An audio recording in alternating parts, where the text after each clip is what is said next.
जय हिंद दोस्तों, मैं हूं आपका दोस्त केबी और आज की इस वीडियो में हम 13 मार्च 2021 को आरआरबी एनटीपीसी का जो पहले शिफ्ट का एग्जाम हुआ है उसमें पूछे गए जीके और करंट अफेयर्स के प्रश्नों को डिस्कस करेंगे। तो पूरा वीडियो बहुत ही ध्यान से देखिएगा। इस वीडियो की जो पीडीएफ फाइल है वह आपको टेलीग्राम चैनल केवी गुरुजी या फिर kvguruji.in के ऊपर मिल जाएगी, तो वहां से आप इसके पीडीएफ को भी डाउनलोड कर सकते हैं। तो चलिए देखते हैं कि आज किस प्रकार के प्रश्न पूछे गए। तो पहला प्रश्न पूछा गया था कि स्किल इंडिया योजना को कब लॉन्च किया गया था। तो स्किल इंडिया योजना की बात करते हैं तो इसे 15 जुलाई 2015 को लॉन्च किया गया था। कब? 15 जुलाई 2015 को लॉन्च किया गया था पीएम नरेंद्र मोदी के द्वारा। तो ये आपको ध्यान रखना है।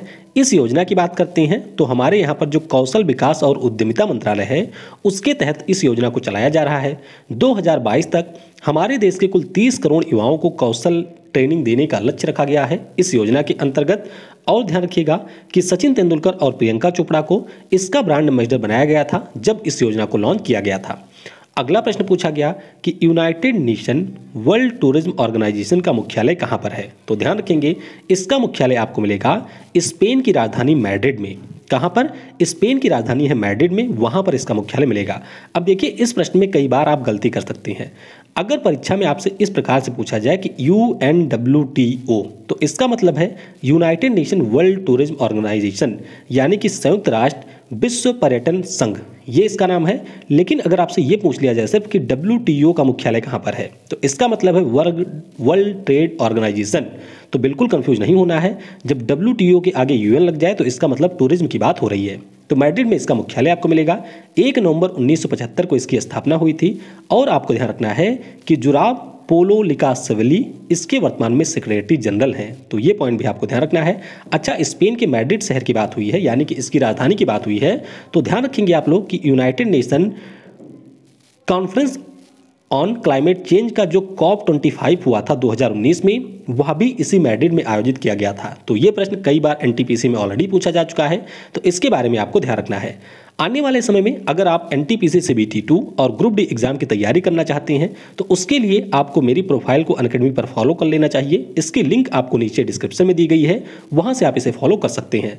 बाकी अगर हम लोग आज के स्टैटिक जीके के कोर्स की बात करते हैं तो अभी 2:30 बजे आपको प्रमुख स्मारक और किलों के ऊपर एक वीडियो मिलेगी अनअकैडमी ऐप के ऊपर। इसके अलावा शाम को आपको भारत के यूनेस्को स्थल के ऊपर क्लास मिलेगी और रात को आपको भारत के टाइगर रिजर्व के ऊपर क्लास मिलेगी। तो इन सभी क्लासेस की जो लिंक है वह आपको नीचे डिस्क्रिप्शन में दी गई है। अगर आप बेहतर तरीके से स्टैटिक जीके की तैयारी करना चाहते हैं तो लिंक पर क्लिक करके आप इसमें से क्लास को ज्वाइन कर सकते हैं। और अगर आप अनअकैडमी के ऊपर किसी भी प्रकार का कोई प्लस सब्सक्रिप्शन लेना चाहते हैं तो उसके लिए सिंपली यूज करिएगा मेरा कोड KB10, इससे आपको 10% का डिस्काउंट मिलेगा। इसके अलावा जो भी आप फ्री क्लासेस अटेंड करेंगे, अगर उसमें भी आपसे कोई कोड पूछा जाता है तो वहां पर भी आप एंटर करेंगे KB10। और ध्यान रखिएगा ये जितनी भी क्लासेज होंगी उन सभी की PDF आपको मुफ्त में मिलेगी, तो क्लासेज ज्वाइन करना बिल्कुल भी मत भूलिएगा। अगला प्रश्न पूछा गया था गगनयान मिशन से। अब एग्जैक्ट प्रश्न क्या था वह मुझे नहीं मिल पाया है, लेकिन गगनयान मिशन से संबंधित जो भी महत्वपूर्ण चीज़ें हैं वह मैं आपको बता देता हूं। देखिए दिसंबर 2021 में इसकी पहले टेस्टिंग की जाएगी।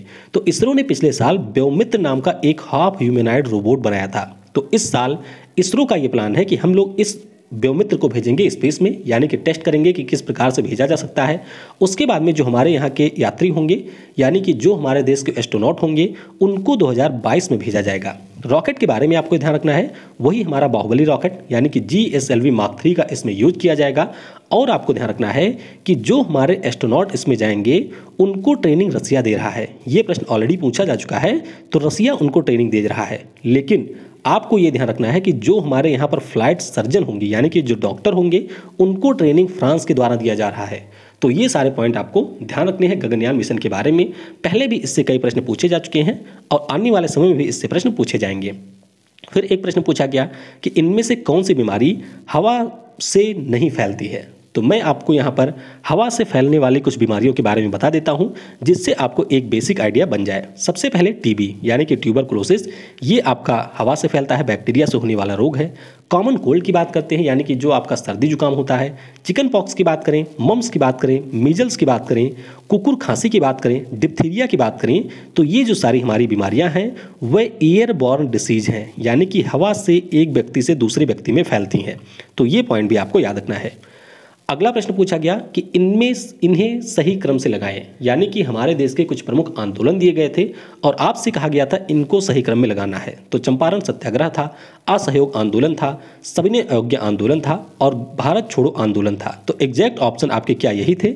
उस हिसाब से आप लोग इसे टिक करेंगे। वैसे चंपारण सत्याग्रह सबसे पहले हुआ था, असहयोग आंदोलन उसके बाद, सविनय अवज्ञा आंदोलन उसके बाद और भारत छोड़ो आंदोलन सबसे बाद यहाँ पर हुआ था। फिर एक प्रश्न पूछा गया कि 2021 में पद्म विभूषण किसे मिला?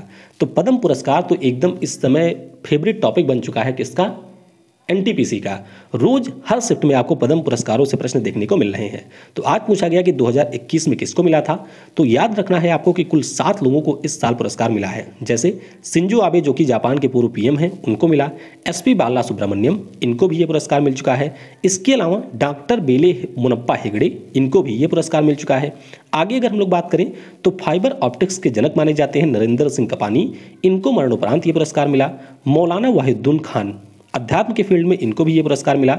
इसके अलावा हमारे आर्कियोलॉजिकल सर्वे ऑफ इंडिया के पूर्व हेड रहे थे डॉक्टर बीबी लाल, क्या नाम है? डॉक्टर बीबी लाल, तो इनको ये पुरस्कार मिला। और एक हमारे मूर्तिकार हैं, इनका नाम आप जरूर ध्यान रखेंगे, सुदर्शन साहू, उड़ीसा के हैं सुदर्शन साहू। तो ये एक मूर्तिकार हैं, इनको पुरस्कार मिला है। यानी कि कुल मिलाकर के 7 व्यक्तियों को यहाँ पर पुरस्कार दिया गया। तो पद्म पुरस्कार तो आपको बिल्कुल पढ़ के जाना है। फिर एक प्रश्न पूछा गया था कि इनमें से जो भारत के राष्ट्रपति हैं उनको सही क्रम में लगाइए। तो भारत के अगर हम लोग पहले राष्ट्रपति की बात करते हैं तो राजेंद्र प्रसाद जी थे, सबसे ज़्यादा समय तक राष्ट्रपति भी ये रहे थे।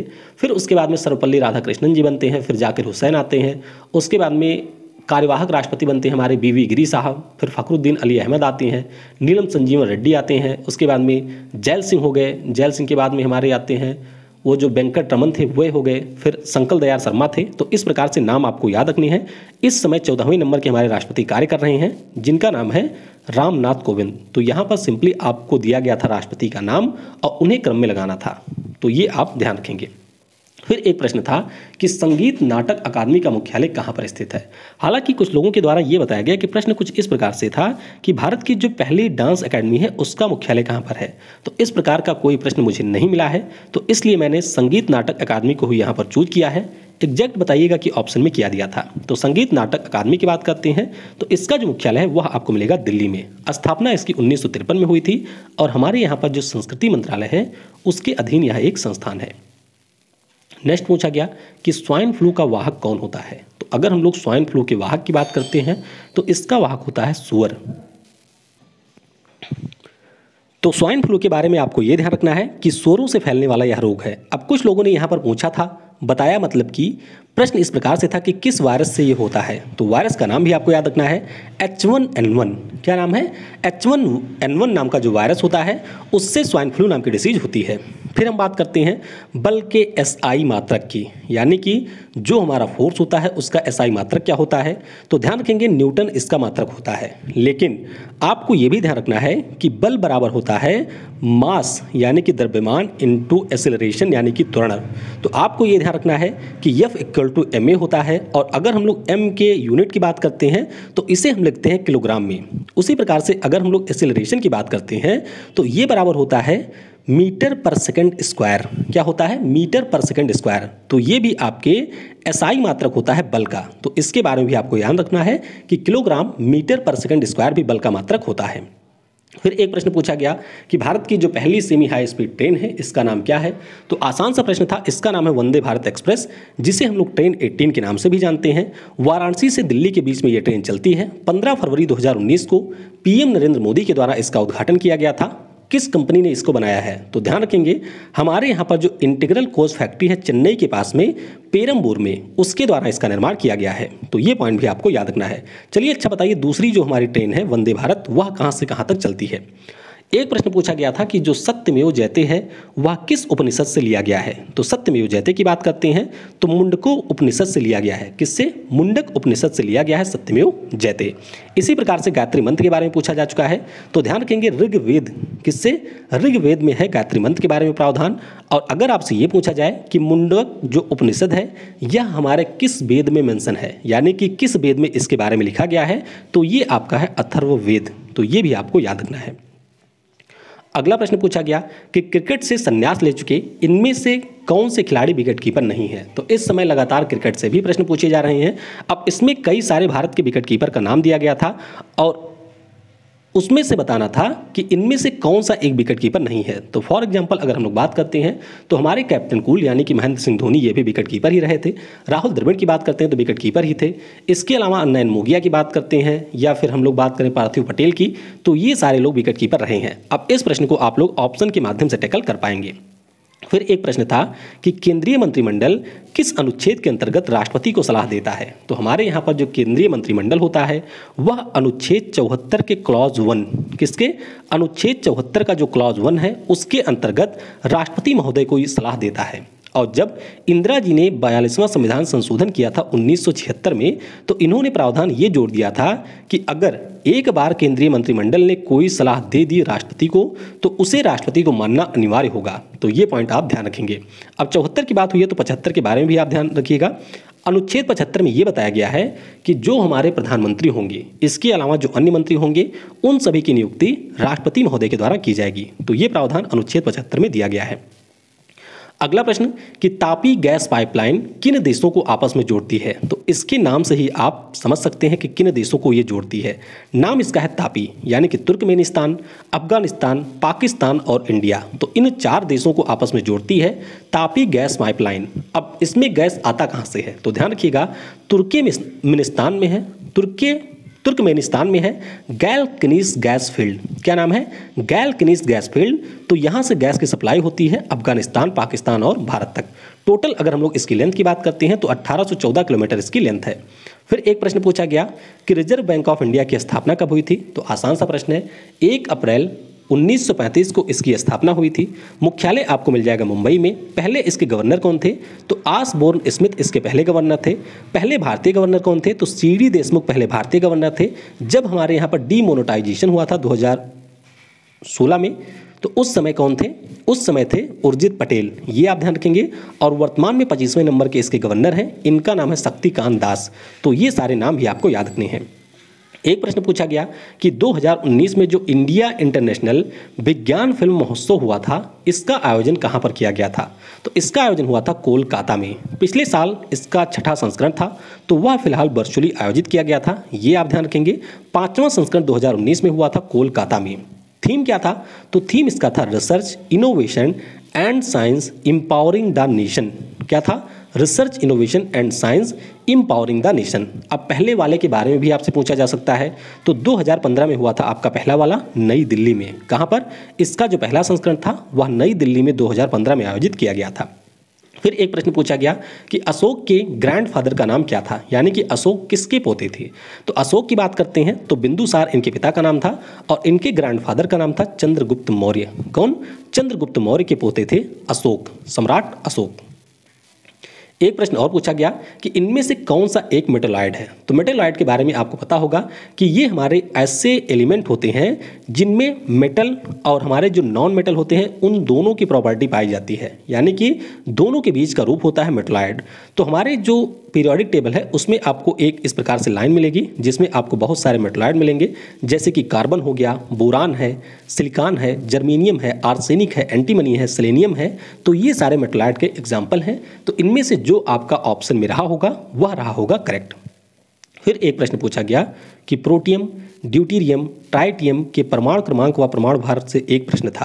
तो इसमें बाद में बताया गया कि ट्राइटियम के बारे में पूछा गया था कि जो ट्राइटियम होता है हाइड्रोजन का एक समस्थानिक, उसका परमाणु क्रमांक और भार क्या है। तो मैं आपको बता देता हूँ। एक तो होता है प्रोटियम। प्रोटियम का मतलब हो गया कि इसमें जो परमाणु क्रमांक होता है वह आपका एक ही होता है, परमाणु भार भी इसका होता है 1। इसी प्रकार से अगर हम लोग ड्यूटीरियम की बात करते हैं जो आपके भारी जल में पाया जाता है, तो इसमें परमाणु क्रमांक 1 होता है और परमाणु भार इसमें होता है 2।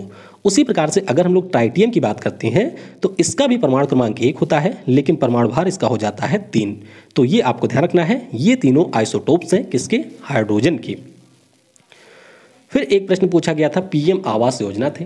तो एग्जैक्ट प्रश्न मुझे नहीं मिल पाया है, तो पीएम आवास योजना के बारे में आपको बता देता हूं कि 25 जून 2015 को हाउसिंग फॉर ऑल मोटो के साथ में इसे लॉन्च किया गया था। उद्देश्य है कि 2022 तक सभी को यहां पर आवास दिया जाए। और आपको ध्यान रखना है कि ग्रामीण क्षेत्रों में हमारा जो ग्रामीण विकास मंत्रालय है वह इसको संचालित कर रहा है और शहरी क्षेत्रों में आवास और शहरी विकास मंत्रालय के द्वारा इस योजना का संचालन किया जा रहा है। तो इस प्रकार से जो भी मुझे 21 प्रश्न मिले थे उसको मैंने डिस्कस कर लिया है। बाकी बचे हुए प्रश्नों को आप नीचे कमेंट में बता दीजिएगा, जिससे शाम वाले शिफ्ट में उसको हम लोग डिस्कस कर लें और जो इसकी पीडीएफ होगी उसमें भी उन प्रश्नों को मैं इंक्लूड कर सकूं। तो वीडियो आपको कैसा लगा इसके बारे में फीडबैक जरूर दीजिएगा। और अनअकैडमी के ऊपर जो मेरी फ्री क्लासेज हैं स्टैटिक जीके की, उसमें आना बिल्कुल भी मत भूलिएगा। Thanks for watching. जय हिंद, जय भारत। और सबसे जरूरी, पढ़ेगा भारत तो बढ़ेगा भारत।